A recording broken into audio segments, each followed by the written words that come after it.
Okay, na. So GM, ngayon ho kasi may mga kumakalat ho ng mga pangalan ng mga vlogger, which is kasama kami doon halos lahat ng mga DDS vlogger.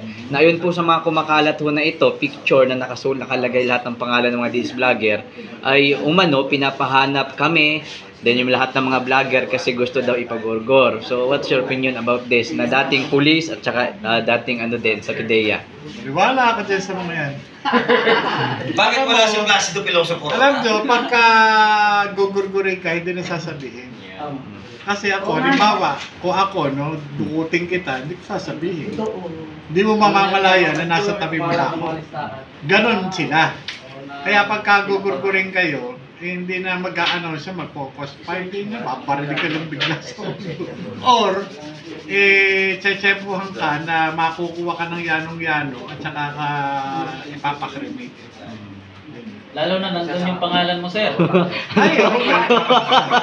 Alam niyo, sa akin lang, pagka ako tinodas, papasalamat pa nga ako. Kasi pahinga na. Biro mo, hindi na ako maglalaba. Hindi na ako maglilinis ng bahay. Wala nang magagalit sa akin. Di ba? Tahimik na. Di ba? Ganun lang. So ano yung opinion nyo, sir, sa mga vlogger? Kasi hindi maiwasan yung ibang vlogger natatakot. Kaya maniwala doon. Yung mga, yung mga ganyan, yung mga pagbabanta, wala yan. Ang mga gagawa, tahimik lang. Nakatawa lang, nakangiti lang sa iyo.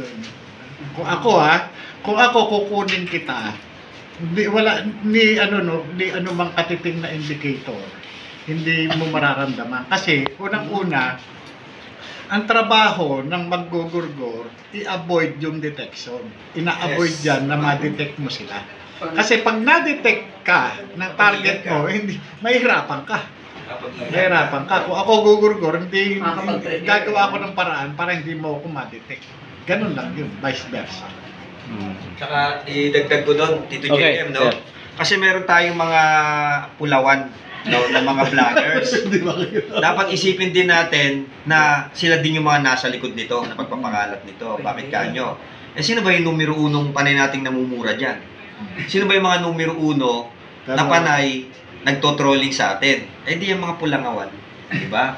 Kaya ako, bagamat sinasabi ni Tito JM na kung talagang may gagawin sa atin, gagawin na lang yan. No, mas makakabuti pa rin po na mag-ingat tayo. At kahit may banta o wala, dapat nating mag-ingat, dapat tayong mag-ingat dahil alam naman na natin ang nature at pag-uugali ng administrasyon na to. Wala sa tamang tingin. Kung ang mga malalaking tao kaya nilang gurgurin, how much more tayo pa kaya? Sige. Ito, simple advice. Yeah. Kahit na sinong langaw, kay dilaw, kay pula, kay verde, o ano man, ignore. Mentras nyo binabanggit. Mentras nyo pinapansin. Mas lalong natutuwa yan. Ignore nyo lang. Para mawalan sila ng isa-isa. Kahit anong paninirapan ng mga yan, huwag yung pansinin. Ituring yung hindi nyo nakikita, ituring yung hindi nyo nababasa. Pag pinansin mo yan, tuwang-tuwa yan mga yan. Magmumukha kang bagito. Last na lang po to, Tito JM, dagdag ko, no?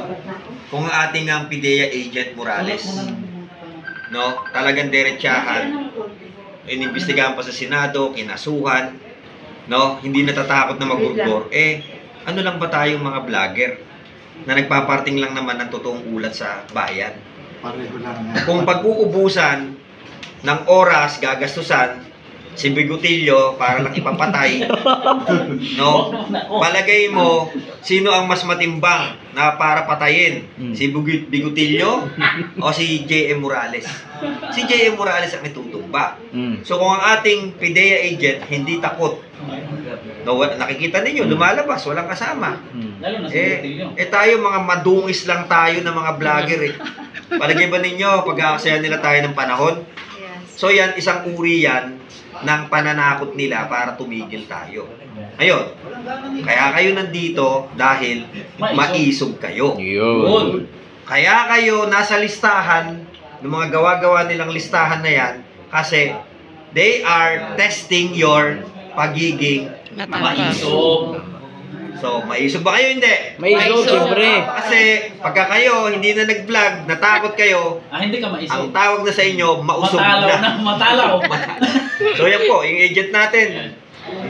Sir, para naman dun po sana follower po namin kasi nagtatanong po siya kanina. It seems like the name is Reco Dums. Si Rico Dems ata. Reco Dems. Oh. Sabi po niya doon, gusto niyang itanong kasi nadulas si Saldi ko na silent martial law sa Davao. Ngayon, kung magkakaroon ng martial law, paano naman daw po sila na nakikipaglaban kung sakaling meron ng martial law at ano nang mangyayari sa maisog? Alam nyo, So, can you inspire them para po mawala yung agam-agam o takot po? day 1 pa lang, doon sa KOJC na operation, inistula ng martial law. Doon sa mga ginagawa nila dito sa atin ngayon, talagang martial law na diba? Ngayon, ang tanong, ibabalik ko sa kanila, ano ginagawa ninyo? Diba? Bakit kayo pumapayag?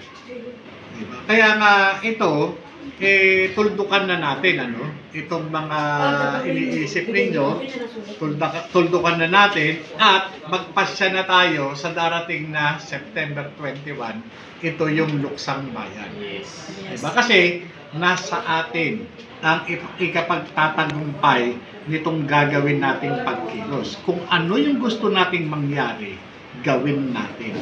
Huwag na tayong magpatumpik-tumpik. Diba? Lahat ng mga iniisip natin, lahat ng mga pangarap natin, itodo na natin. Itodo na natin. Dahil tatanggalin natin yung empleyado natin na walang ginawa kundi ipahamak ang bansa natin. At panghuli na lang. Thank you. Sige Okay, na.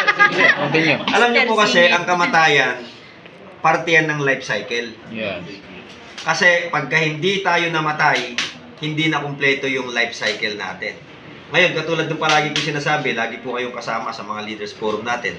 Lagi kong ginigising yung kamalayan ng mga kababayan natin na maalala nila yung isang dakilang obligasyon natin sa ating bansa na nakasulat doon sa titik na liriko ng pambansang awit.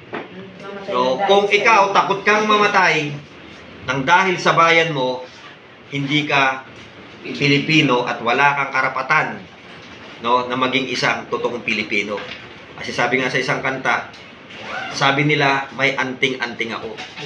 Pero di nila alam na Diyos ang dugo ko. Yan po ang maisog. Magandang gabi sa inyo lahat. Thank you. Thank you so much, Sir Maraming GM. salamat. Maraming salamat, Sir G.